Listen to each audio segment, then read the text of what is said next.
discovered that the vase in her home had actually become enchanted. No matter how much water she poured into it, it remained empty inside. But the girl just wouldn't believe it. She immediately carried the vase to the kitchen, turned on the faucet and began filling the vase with water. But after a long time, it still wasn't full. So the girl lay down on the sofa to sleep. But when she woke up, she was woken by a call from the property management. They told her that her home had used 100 tons of water. 什么？100吨！再联系不上你，物业就要报警了。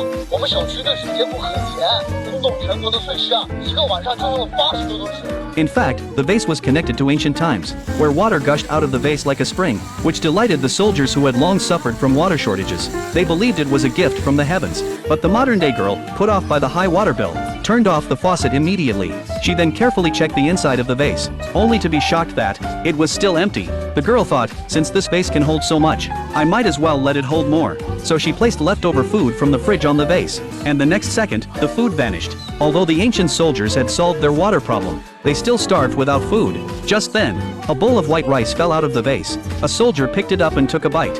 白米饭，这皇军国国家能吃得起的白米饭啊！现在连年灾害，连皇族也吃不上白米饭。神明连大米饭都肯赏赐给我们。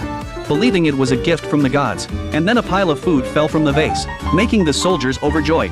Later, the general wrote a letter to the gods, explaining their situation, and burned it inside the vase. But this act caused the girl trouble. Flying sparks burned a hole in her carpet, making her furious, so she decided to teach him a lesson. She took out expired food from the fridge, and stuffed it all into the vase. But the ancient soldiers ate happily, never suspecting the food was expired. But to save the city's hundreds of thousands of residents, the food wasn't enough. So the general wrote another letter, but forgot to burn it this time. The letter soon appeared beside the girl. She picked it up and read, shocked by its contents. 宝记词，我的花瓶竟然联动到了古代。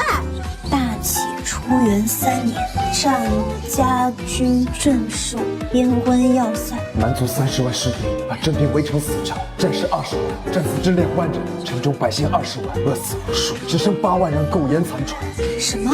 还有亲爹一子而食，奶奶白发人送黑发人，割血喂养孙女儿，惨，太惨了。原来我家花瓶吐出来的古代垃圾，是来自于大启初元3年。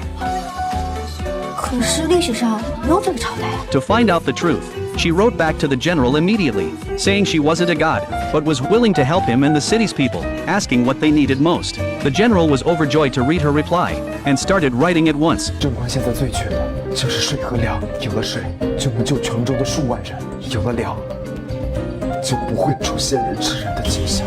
我希望他们